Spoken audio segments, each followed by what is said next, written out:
Olá, sejam todos muito bem-vindos, sejam todas muito bem-vindas. Esse aqui é o Prazer em Conhecer LIP, seu ponto de encontro de livros, ideias e pessoas. Meu nome é Fagner Dantas e eu estou aqui para apresentar os 18 livros que nós vamos ler em 2026.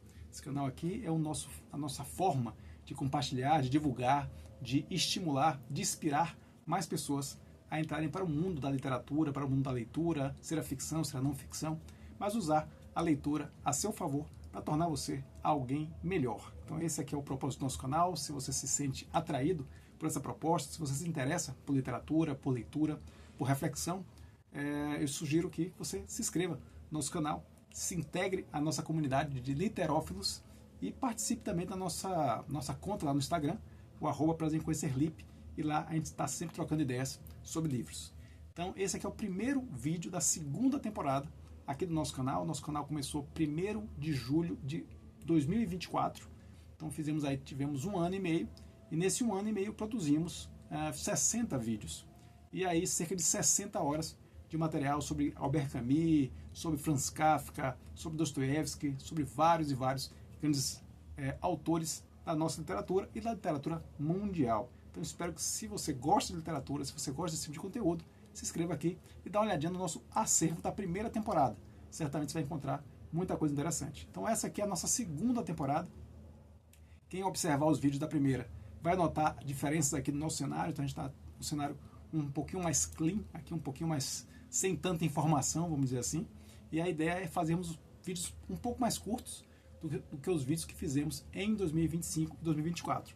Então vamos direto ao assunto aqui e certamente vamos ter muitas oportunidades de falar sobre esses livros de maneira mais detalhada em próximos vídeos. Mas então fica aqui, vamos iniciar nossos 18 livros para 2026. Então se você quer uma dica de livro, fica aqui com a gente. E se você já conhece alguns desses livros, me conta o que vocês acharam deles, para que eu possa me preparar para a leitura desses livros em 2026. Então vamos começar aqui com 3 avisos importantes. Primeiro aviso: por que 18 livros? Né? Por que não 10 livros, 12 livros, um livro para cada mês? Ou não, porque 26 livros, né? Talvez 26 livros para 2026.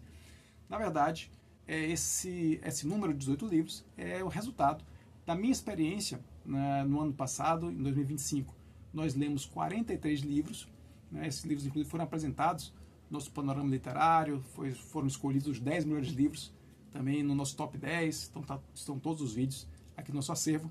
Mas essa experiência de ter lido 43 livros e ter colocado mais livros ao longo do meu dia, né, mais horários de leitura ao longo do meu dia, até por conta do próprio canal também, aqui para produzir conteúdo para o canal, eu senti que, apesar de cada uma dessas leituras, eu sempre faço questão de fazer uma leitura mais aprofundada, detalhada, o que eu chamo de leitura interativa plena, né, riscando, comentando, anotando o livro.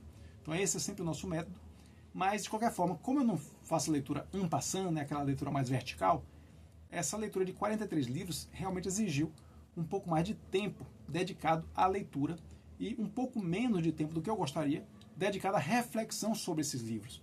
Então, por exemplo, eu não fiz micro-resenhas de cada um desses livros, coisa que eu fazia nos anos anteriores. Então, falava um pouquinho de cada um desses livros assim que eu acabava o livro. Então, isso não aconteceu em 2025, porque foram muitos livros e eu acabava encadeando os livros. Então é uma coisa que eu quero modificar em 2026. E em 2026 eu criei uma meta, mais do que uma meta, um objetivo, que é, ao final do ano, eu terei lido 36 livros. Pode ser muito, pode ser pouco, mas eu não vou passar de 36, porque se eu acabar os 36 livros antes do final do ano, a ideia é decantar, é refletir, reler alguns desses livros, conectar esses livros com outros livros que eu tenho aqui, com livros que eu gostaria de ler, com livros que eu já li. Então eu vou, com esse rol de 36 leituras, eu vou usar o final do ano, provavelmente eu devo acabar as 36 leituras antes do final do ano, então eu vou usar esse resto do ano para refletir, para escrever sobre esses livros, para conectar esses livros. Então é uma experiência, não sei se vai dar certo, não sei se vou resistir à tentação de ler mais livros, mas é uma experiência que eu quero fazer. Me dedicar a esses 36 livros durante todo o ano de 2026. Então por isso 18, porque 18 livros é metade do 36, que nós já vamos definir aqui, né? Já vamos definir no início do ano 18 livros dos 36. Os outros 36, evidentemente, fica aí para o dia a dia, para novas compras. Nós vamos ter Bienal do Livro da Bahia esse ano aqui em abril de 2026, Então, certamente, vamos encontrar muita coisa interessante ali, vamos agregar essas coisas às nossas leituras. Então, por conta disso, acredito eu que nós vamos ter aí outras 18 leituras muito interessantes. Então, eu já quero definir essas 18 agora e deixar mais 18 para as eventuais aquisições, eventuais novos interesses aqui de livros no nosso acervo. Tá? Então, por isso 18, porque é metade dos livros que nós vamos ler em 2026. O segundo aviso é que nós temos 3 categorias de livro aqui, por tamanho. Nós temos os calhamaços, livros acima de 500 páginas, os livros médios, livros entre 200 e 350 páginas, e os livros pequenos, até 150 páginas. Então, vamos fazer aqui algumas escolhas, 4 calhamaços, 10 livros médios e 4 livros pequenos. Então, ao total, 18 livros, sendo que metade ficção e metade não ficção. Outra coisa que eu percebi avaliando o que eu li em 2025 é que eu li muito mais ficção do que não ficção. E eu sempre procurei equilibrar esses dois lados, né?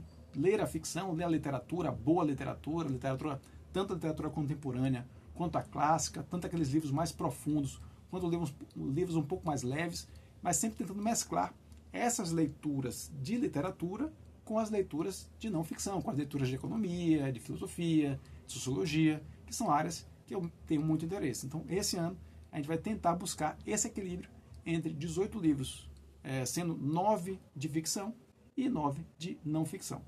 E, por fim, mais algum aviso? Não. Então, basicamente, esses 3 avisos. Estou aqui com o nosso roteiro. Primeiro aviso era com relação aos 18 livros. Segundo aviso com relação às categorias.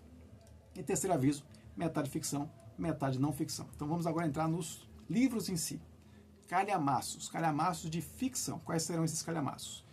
Um chazinho aqui para adoçar a língua. Delícia. Maçã com canela. E vamos lá para o primeiro calhamaço de 2026. É esse aqui. Por Quem os Sinos Dobram, do Ernest Hemingway. Esse é um livro publicado em 1940. É um livro que trata aqui, como eu disse, são livros que eu não li, então tenho pouquíssimo ou nenhum conhecimento do enredo. E eu quero continuar dessa forma. Eu quero descobrir o livro à medida que eu for lendo o livro. Mas de coisas rápidas que eu já li, já pude identificar aqui de orelha, de começo de livro, esse livro a gente já começou a ler. Eu até falei, coloquei lá no nosso Instagram. O primeiro dia foi quinta-feira que eu comecei a ler esse livraço aqui. Então eu já sei que é a história do Robert Jordan, né, um soldado que luta na Guerra Civil Espanhola. E também sei que esse livro ele tem uma forte influência da experiência do Ernest Hemingway, cobrindo como jornalista a Guerra Civil Espanhola em 1937. Então, a partir daí, imagino eu, ele construiu o romance aqui em torno dessa história.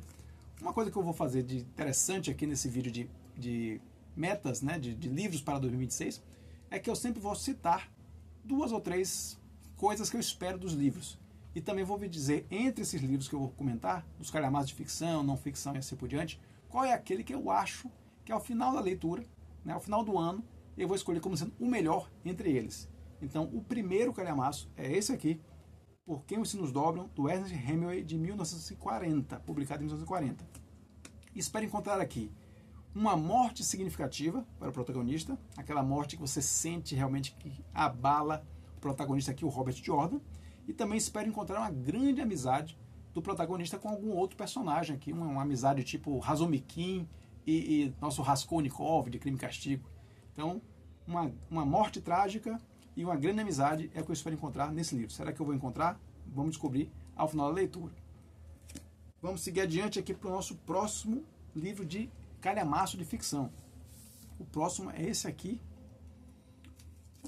O Jogo das Contas de Vidro, do Hermann Hesse. Esse aqui é um livro publicado em 1943. E me parece que um jogo, né, no futuro, um jogo parece ser capaz de explicar as nossas vidas. Será?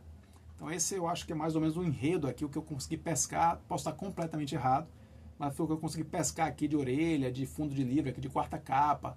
Vamos ver se de repente é isso mesmo. Como eu disse, não quero descobrir mais sobre a história, quero conhecer a história à medida que eu for lendo o livro. Bom, o Hermann Hesse é um favoritaço da casa, né? Já li o Siddhartha, já li o Demian. Vamos ler agora o nosso clube de leitura, o Tertúlia Sabática, nossos encontros literários aqui em Salvador. Nós vamos ler o Lobo da Steppe, mais um livraço do Hermann Hesse. Então, um autor que eu já acompanho, estou muito ansioso para ler aqui esta que é considerada sua obra-prima, né? Seu livro de maturidade. Então vamos ver o que é que tem por aqui. O que é que eu espero encontrar nesse livro aqui, nas minhas apostas, né? Espero encontrar um grande conflito moral por parte de algum personagem, um conflito daqueles que você fica sem saber, o personagem fica sem saber o que fazer e você também fica. E também espero encontrar uma jornada de aprendizagem de algum personagem, né? Um personagem que começa com um pensamento mais simplista e esse personagem vai ficando mais complexo ao longo da história. O Hermann Hesse também tem essa característica desses romances de jornada de conhecimento, né? O caso do Siddhartha é o mais clássico, assim vamos dizer, mas eu espero encontrar também aqui jornada de conhecimento, de aprendizagem, nesse livraço aqui do Hermann Hesse. Então esse é o segundo calhamaço.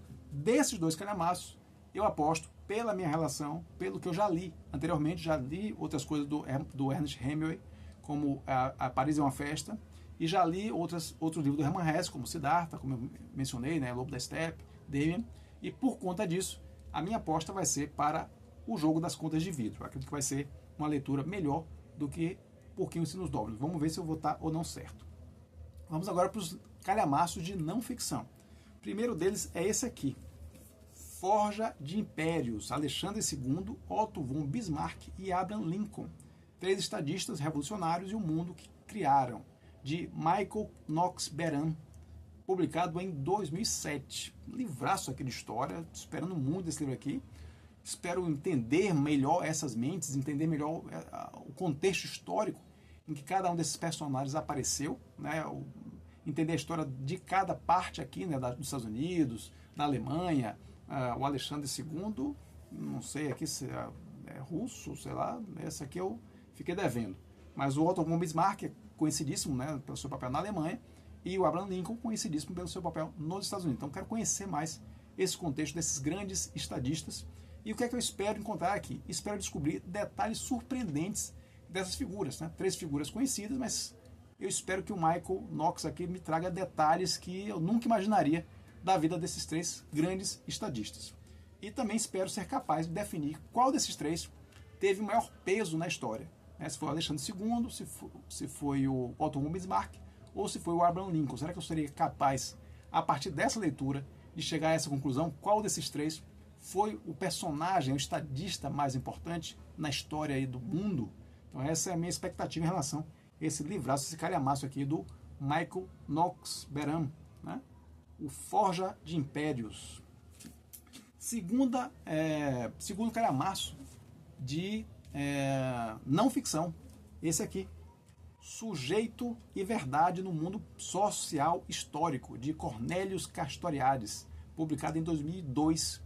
O Cornelius Castoriadis é um pesquisador, é um filósofo greco-francês que eu já acompanho há algum tempo, gosto muito da escrita do Castoriadis, já li algumas coisas dele e espero incluir aqui esse que é um conjunto de seminários que ele deu na Escola de Altos Estudos de Ciências Sociais entre os anos de 1986 e 1987. Então é um grande curso que ele deu e espero aí acompanhar esse curso como se estivesse ali tendo as aulas com esse grande pensador que foi o Cornelius Castoriadis. Então, essa aqui é a primeira dessas nossa segunda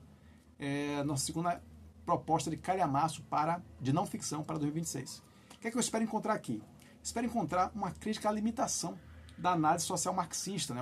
O Castoriadis é conhecido por ser um crítico, né? Ser uma pessoa crítica ao entendimento marxista do mundo. Então, de repente, posso encontrar algum tipo de crítica aqui à limitação da análise social marxista. E outra espero o enaltecimento do conceito de emancipação, que pelos outros livros que li do Castoriadis, é também um conceito muito importante para esse autor. Então, de repente, pode ser que tenha uma centralidade aqui o conceito de emancipação. Certo? Então, essas são as nossas expectativas em relação a essa leitura. E entre as 2 leituras, o Forja de Impérios ou o livro do Cornelius Castoriadis, eu acredito que pela leitura prévia, né, pelo conhecimento que eu já tenho, o meu livro favorito será o do Cornelius Castoriadis, apesar de que eu nunca li o Michael Knox. Então, de repente, pode ser que eu seja mega surpreendido e coloque o Knox à frente do Castoriadis. Mas acredito que, por agora, por hoje, a minha aposta é no Castoriadis. Então, vamos adiante com livros médios de ficção. Vamos começar com um clássico, que eu não sei nem se dá para colocar como livro médio, mas nessa edição aqui pequeníssima, né? Talvez por conta de ser uma edição pequena, acabou que me deu a intenção, me deu a entender que era um livro médio, mas pode ser que seja um calhamaço disfarçado de livro médio. Estou falando aqui do O Morro dos Ventos Uivantes, da Emily Brontë. Esse que é um livro de 1847, um super clássico da literatura, um romance super conhecido. Catherine e Heathcliff, né, vivendo em um romance para além da morte, né? Isso que é mais ou menos o que eu me lembro, é o que eu pesquei dessa história. Estou muito ansioso para conhecer essa história clássica, super recomendada, colocada como melhor leitura de muitos leitores que se debruçaram sobre essa obra. Então, é uma obra que eu tenho muita expectativa. E o que é que eu espero dessa obra aqui? Espero ser surpreendido com pitadas generosas de terror sobrenatural.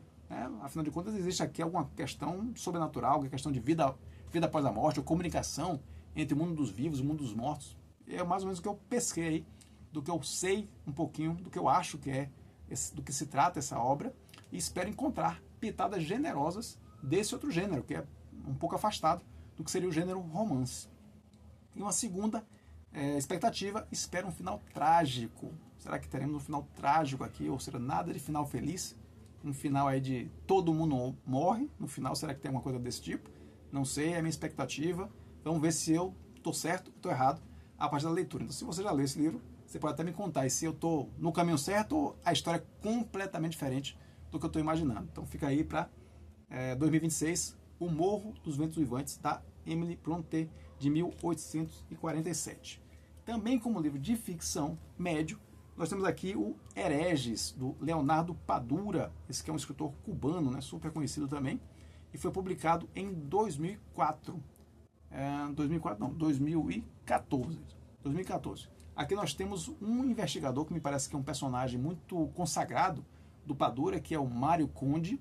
Esse personagem, esse investigador cubano, né, ali é sediado em Havana, e que vai ser procurado por um herdeiro, um jovem judeu, herdeiro aí de um quadro que teria desaparecido e que é um quadro muito valioso, e que ele procura o Mário Conde para encontrar esse quadro que estaria perdido ali, escondido em Havana. É mais ou menos o que eu pesquei aqui do livro. Não sei se a história realmente é exatamente essa, mas fica aqui a dica. Do Leonardo Padura, Hereges, nós leremos aí em 2026. O que é que eu espero aqui desse livro?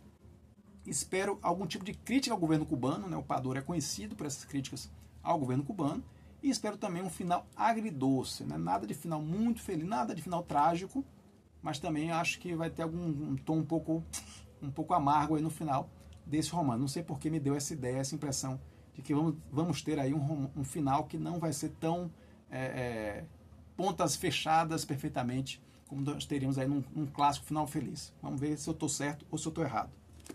Seguindo adiante ainda com livros de ficção, terceiro livro de ficção médio para 2026, nós temos um super clássico. Esse aqui é o livro que eu ouço falar há muito tempo e que finalmente vamos nos debruçar para ler.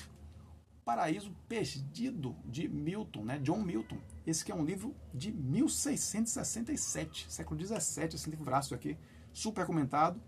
Me parece que é uma releitura, né, bíblica, pelo que eu pesquei rapidamente aqui, uma releitura bíblica, né, talvez com pitadas aí de crítica social. Então é o que eu estou esperando. Estou esperando uma escrita também muito diferente, uma escrita muito profunda, uma escrita que impressiona, que impacta, porque eu, como eu disse, ouço falar desse livro há muito tempo, então imagino que ele deva ter de fato uma escrita muito impactante. Então espero encontrar uma grande escrita aqui nessa releitura, me parece ser uma releitura de alguns mitos bíblicos.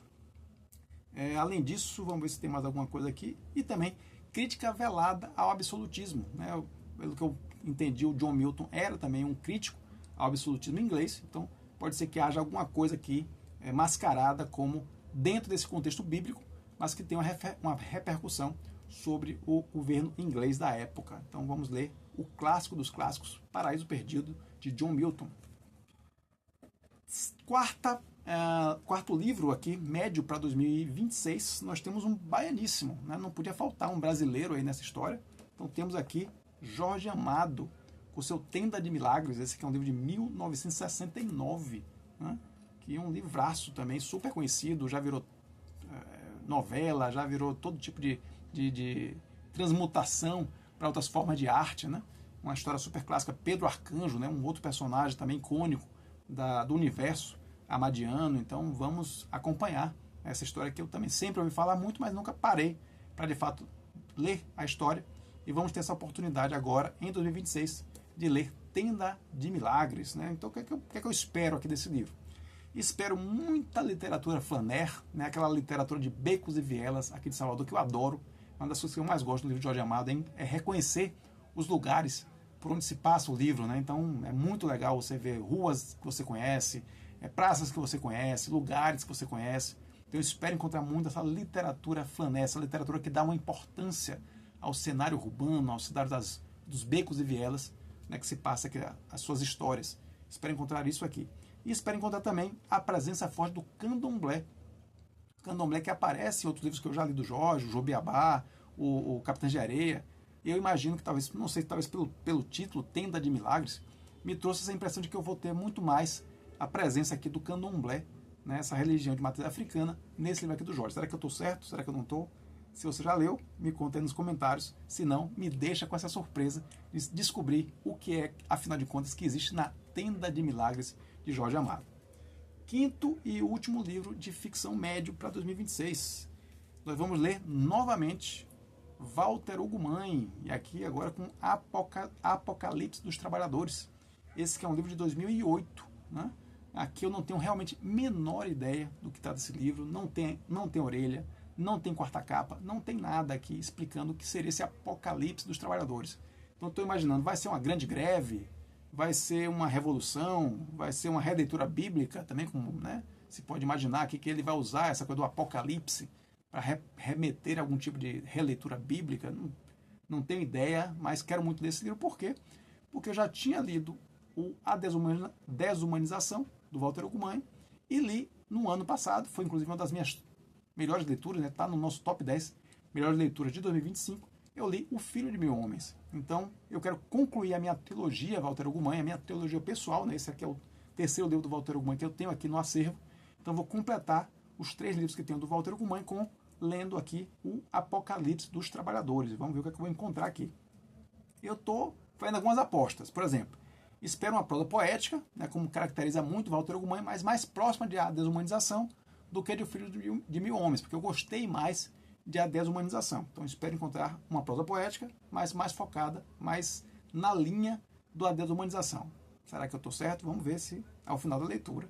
E também espero encontrar um amor fora dos padrões tradicionais. Isso também é uma característica aqui dos livros do Walter Ugumãe, né? Para quem leu tanto A Desumanização quanto O Filho de Mil Homens, nós temos ali alguns amores, né, alguns relacionamentos, não sei se posso nem chamar de amor, no caso da desumanização, mas relacionamentos, né, que são destituídos aí de padrões de normalidade, se é que a gente pode chamar assim também. Então, será que eu vou encontrar algum amor fora dos padrões aqui em Apocalipse dos Trabalhadores? Vamos descobrir lendo essa obra do Walter Ugumãe. Então, agora, nossos 5 livros médios de não ficção para 2026. Começo com um super clássico também, clássico dos clássicos, Søren Kierkegaard, com O Conceito de Angústia. Esse que é um livro aqui de 1844, século XIX aqui. Conceito super clássico, e eu quero entender o conceito de angústia na visão do Kierkegaard. Porque é claro que ele é muito utilizado na literatura, é muito utilizado na filosofia, na psicologia, mas eu quero entender essa abordagem, que é uma abordagem super clássica, que eu sempre ouvi falar deste livro aqui. Então, neste ano, me parece que, inclusive, vai ser uma leitura bem desafiadora, né? Me parece que o Kierkegaard não é um leitor, não é um escritor de leitura fácil, posso estar enganado, claro, mas me parece que é um desafio, mas vamos encarar esse desafio de ler O Conceito de Angústia, de Kierkegaard, esse ano 2026. O que é que eu espero aqui?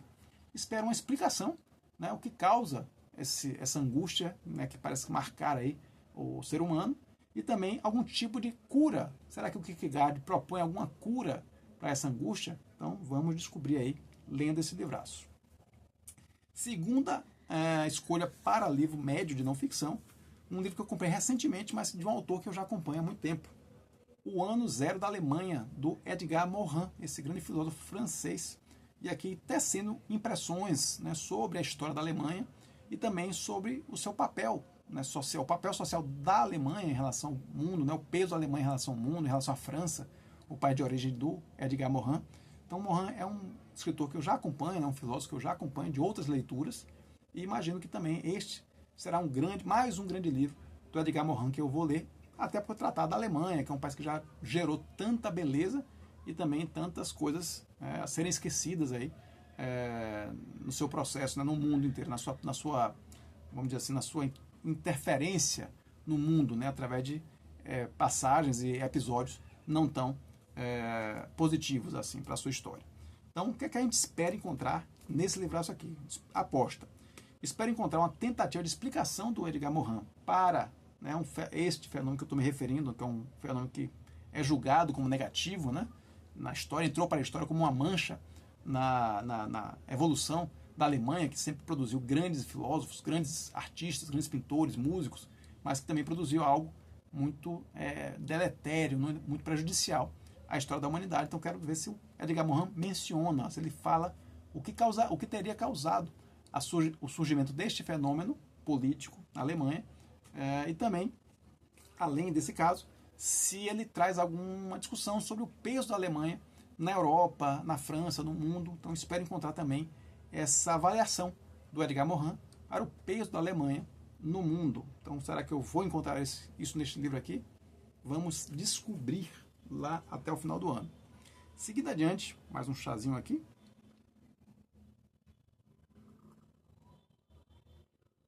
Maravilha. Vamos seguir com um livro que foi considerado um dos 100 melhores livros lançados no século XXI pelo jornal The New York Times, né? Nós até comentamos a lista do The New York Times e também fizemos a nossa própria lista de livros lançados no século XXI, os nossos preferidos. Esse aqui está na lista do New York Times. O Ano do Pensamento Mágico, da Joan Didion. Esse que é um livro aqui de 2005. De 2005, que conta o luto, né, a relação, o impacto que teve sobre a Joan Didion, a situação me parece que do marido dela, do marido da filha, alguma coisa assim. Eu sei que trata de algum tipo de morte trágica na família da Joan Didion, e esse livro meio que faz uma expiação aí desse processo de luto dela. Então quero muito ler esse livro, porque acho que é um tema muito forte, né, um tema que eu já, em alguns momentos, até no próprio Instagram, já comentei sobre como a morte pode ressignificar a vida, né? Seja dos seus próprios, dos escritores dos seus livros, ou até dos leitores que se relacionam com esses escritos. Então acredito que esse livro venha nessa linha, né? Trabalhe esse tema de alguma forma. Eu estou ansioso também para entender por que esse livro foi considerado tão importante, né, para estar lá na lista do The New York Times. Então vamos ler O Ano do Pensamento Mágico, da Joan Didion. O que é que eu espero encontrar nesse livro aqui? Espero encontrar um relato pungente do luto, né, da dor do luto, e também espero encontrar algum tipo de lição sobre como usar, né, como processar essa dor e torná-la algo, se não positivo, pelo menos algo que a gente possa trazer como enriquecimento, né, como algo que você possa aprender com aquela situação, que certamente é uma situação extremamente dolorosa. Então, é o que a gente espera encontrar aqui com a Joan Didion. Seguindo adiante, vamos ler aí um brasileiro, novamente saindo aí dos internacionais e indo para um nacional, um brasileiro aqui, Drauzio Varela, com seu Por um Fio. Esse que é um livro publicado em 2004. E aqui também, novamente, o tema da morte parece muito presente, né? Como esse impacto da morte acaba interferindo aí na vida das pessoas, principalmente na visão de um médico, né? Alguém que lida com a morte de maneira muito cotidiana. Então vamos ver aí, sentir um pouco dessa face literária do professor Drauzio Varela, que é muito conhecido aí pelas suas aparições em programas de televisão. O que é que eu espero encontrar nesse livro aqui?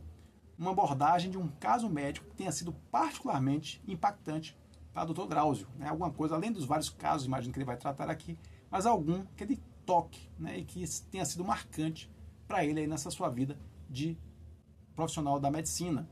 E segundo, espero encontrar uma escrita leve, né? Será que o Drauzio, escritor, é tão bem-humorado, é tão leve quanto o Drauzio da televisão? Então é o que eu espero encontrar nesse livraço aqui. E nosso último livro médio de não ficção para 2026 é de um autor super consagrado e de um livro que fala, infelizmente, de um problema muito corriqueiro, muito presente, muito inoculado na nossa cultura do dia a dia, que é o Vidas para Consumo, do Zygmunt Bauman, esse que é um livro de 2007, né, uma reflexão aprofundada do Bauman sobre essa questão do consumo, sobre a nossa relação com a compra, né, com a efemeridade do consumo das coisas. Então, me parece que a reflexão vai um pouco nesse sentido, principalmente em função dessa ideia da modernidade líquida, né, do conceito de liquidez, que é tão importante para o Bauman. Então, certamente, essa modernidade líquida alimenta, de alguma maneira, essas razões dessa relação com o consumo, uma relação tão perniciosa, né, tão prejudicial e tão descontrolada em muitos casos. Então, é o que eu imagino encontrar aqui, e fiz algumas apostas. Espero encontrar a explicação do vício em consumo, né, como sendo uma forma de preencher um vazio existencial gerado aí pela modernidade líquida. Será que o foco do livro vai ser um pouco nessa linha? E também espero ter sugestões do autor para como substituir esses hábitos, essa relação perniciosa, essa relação doentia com o consumo, por hábitos mais saudáveis. Será que ele vai aqui numa linha um pouco coach, um pouco indicação de curas sociais para esse grande mal, que é essa relação tóxica com o consumo? Então é o que eu espero encontrar nesse livraço aqui. E, novamente, nas apostas, considerando nossos 5 livros de ficção e considerando nossos 5 livros de não ficção no âmbito médio, entre os livros de ficção, nossa aposta aqui foi para Tenda dos Milagres. Será que Tenda dos Milagres, eu estou apostando que vai ser desses 5 livros o que eu vou mais gostar? Vamos ver isso aí no final do ano. E dos de não ficção, o que eu estou apostando aí pelo meu conhecimento, pela minha relação já com o autor de algum tempo, é Ano Zero, do Edgar Morin. Vamos agora para os livros pequenos. Então, 2 livrinhos pequenos aqui de ficção. Vou começar com O Coração das Trevas aqui, né? O Coração das Trevas, do Joseph Conrad, também super clássico. Esse que é um livro de 1902, iniciozinho do século XX. E aqui temos essa jornada, né, em direção a uma loucura irreversível, né? É o que me parece aqui, é o que eu consegui pescar, principalmente comparando, claro, com o livro do o filme do Francis Ford Coppola, O Apocalipse Now. Né? Então, será que eu vou encontrar esse tipo de jornada aqui? É o que eu imagino. E o que é que eu espero desse livro? Espero encontrar pelo menos uma diferença narrativa significativa em relação ao filme. Então, será que tem alguma coisa aqui que acontece no filme que não tem nada a ver com o que acontece aqui nesse livro? Então, essa é uma das minhas expectativas. E a outra, espero ter algum tipo de plot twist até o final do livro, que vai me revirar, aí vai tirar o fôlego. Será que tem plot twist aqui nesse livro, ou ele é mais um livro de mergulho profundo, sem grandes reviravoltas? Então, vamos descobrir lendo esse livraço aqui, Coração das Trevas, do Joseph Conrad, de 1902. E o outro livro aí, de menos de 150 páginas, no campo da ficção, é de um autor que eu admiro profundamente, apesar de não ser conhecido como escritor. Mas é um grande cineasta sueco, fez escola na Suécia e eu adoro particularmente, um cara que eu já mergulhei na obra dele e sempre que posso estou voltando, né? Estou retomando contato com essa obra. Estou falando aqui de Ingmar Bergman, com seu Sonata de Outono. Esse Sonata de Outono é publicado em 1978. Né? Basicamente o roteiro, aí a ideia, né? A roteirização da história que veio a ser filme, Sonata de Outono, do Ingmar Bergman. Então vamos ver se a gente encontra aí comparações não digo, porque na verdade como é um roteiro, basicamente é o que tem um livro, mas como eu vi o filme há muito tempo, vai ser para mim uma recuperação dessa memória aqui, dessa história, sendo que aqui eu sei que tem um grande conflito entre uma mãe e uma filha, então vamos ver se esse conflito vai ter ou não reconciliação. Nas minhas expectativas aqui para a leitura, não teremos reconciliação entre mãe e filha. Será? Não lembro se no filme a gente tem, e estou apostando, conhecendo o Bergman amargo como ele é, estou apostando que não teremos reconciliação, não teremos final feliz nesse livro aqui. E a outra aposta é que, espero encontrar aqui algum tipo de trauma amoroso. Será que a mãe não permitiu à filha viver algum grande amor? Estou imaginando que tem alguma coisa nessa linha aqui. Será que estou errado? Estou certo? Vamos descobrir lendo o livro. Mas entre esses 2 livros, entre essas 2 minhas leituras de livros pequenos de ficção, o que eu acho que eu vou gostar mais, pelo meu contato prévio com essa obra, é Sonata de Outono, do Ingmar Bergman. Vamos ver se ao final da leitura vai ser isso mesmo. E finalmente, para encerrarmos o vídeo, temos aqui 2 livrinhos de não ficção. Esse aqui, Panegírico, do Guy Debord. Guy Debord, que é super conhecido pelo seu livro de Sociedade do Espetáculo. Vamos ver o que ele traz aqui no Panegírico, né? Como ele já fez essa crítica super pertinente, super ácida, super potente com relação à sociedade do espetáculo, eu imagino que vai ter algo semelhante aqui, né? Estou esperando uma crítica mordaz à sociedade da sua época e estou esperando também uma linguagem muito fora dos padrões, uma linguagem muito cheia de metáforas, né? Uma linguagem mais figurativa. Eu imagino que essa é um pouco a pegada aqui do Guy Debord. Posso estar completamente errado, mas são as minhas apostas para a leitura do Panegírico. Esse que é um livro de 1993 do Guy Debord, super conhecido, obviamente, por Sociedade do Espetáculo. E minha segunda escolha para livro pequeno de não ficção para 2026 é esse aqui, Spinoza, uma filosofia da liberdade, da Marilena Chaui. Esse que é publicado em 1995. Marilena Chaui, uma das maiores filósofas que nós temos no Brasil, conversando, né, dialogando, explicando, refletindo sobre Spinoza, um dos maiores filósofos do século XVII, um filósofo que eu tenho uma relação também, uma admiração, tenho buscado me conectar com a obra do Spinoza, até pela sua relação com a Holanda, né, um país que eu tenho aí, por questões pessoais, uma relação também muito afetuosa. Então, entre essas duas obras de não ficção, pequenos, livros curtinhos, eu acredito que o meu preferido vai ser o de Marilena Chaui, Spinoza, uma filosofia da liberdade. Então é isso, gente. Nossos 18 livros para 2026. Espero que vocês tenham gostado. Se gostarem, comentem aqui nos comentários, anotem aqui nos comentários, se coloquem nos comentários, vamos dizer assim, sobre esses livros, se vocês já conheciam esses livros, se vocês não conheciam, se conheceram através desse vídeo, se tem intenção de ler esses livros, ou se já conheceram, o que vocês acharam? Será que as minhas apostas estão corretas? Estou indo no caminho certo? Ou não é nada do que eu imaginei? Agora não me conta, não me dá nenhum spoiler, tá? Não me conta o final do livro, que eu quero descobrir aí ao longo desse ano de 2026. Espero que vocês façam também grandes leituras em 2026 e comentem aqui, sempre estejam conosco aqui no Prazer em Conhecer Lippe, falando também das suas leituras. Se inscreve aqui no canal se você gosta desse tipo de conteúdo, já deixa aí seu like se você gostou desses nossos 18 livros para 2026 e se inscreve também porque a gente sempre vai ter vídeo toda semana, todo final de semana nós temos vídeos aqui no canal. E também para mais papos sobre livros, segue a gente lá no Instagram, no @Prazer em Conhecer Lippe, lá no Instagram, e lá o papo rola solto. Então é isso, gente. Espero que vocês tenham gostado. Estamos de volta. 2026, segunda temporada do Prazer em Conhecer Lippe. Vamos adiante com a nossa proposta de inspirar cada vez mais pessoas a transformarem a leitura em uma força de enriquecimento pessoal. É isso aí. Obrigado pelo seu tempo e lembre-se, a busca nos une. Um abraço.